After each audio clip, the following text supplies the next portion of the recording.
उत्तर प्रदेश के मुरादाबाद में इज्जत व वक़ार के नाम पर नौजवान जोड़े का बेरहमाना कत्ल कर दिया गया।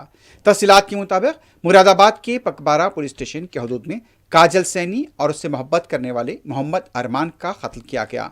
इस कत्ल के सिलसिले में काजल के दो भाइयों को गिरफ्तार किया गया, जबकि एक भाई मफरूर बताया गया।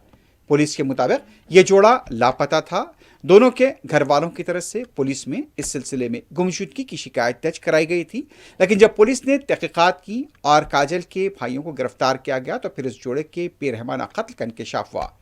मुरादाबाद के एसपी रणविजय सिंह ने बताया कि काजल के भाइयों रिंकी सैनी और सतीश सैनी ने दोनों का कत्ल करने के बाद उनकी लाश को ठिकाने लगाया था। पूछताछ के बाद पुलिस ने लाशों को निकलवाया है और इस सिलसिले में तहकीकात की जा रही है।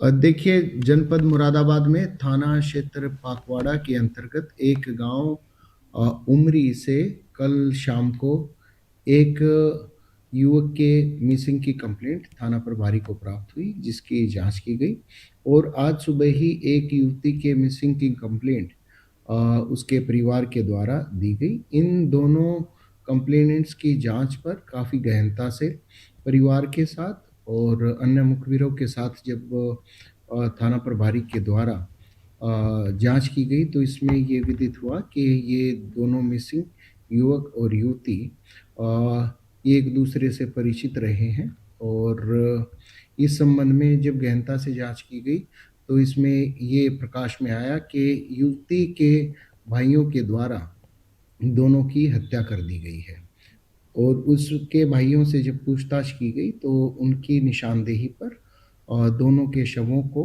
बरामद किया गया। घटना में प्रयुक्त एक फावड़ा भी जिसके द्वारा हत्या की गई वो भी बरामद किया गया है। मृतक युवक के परिजनों से तहरीर प्राप्त कर थाना पाकवाड़ा पर मुकदमा अपराध संख्या 18/26 जो कि बीएनएस की धारा 103(1) और 238 के अंतर्गत पंजीकृत किया गया है। ये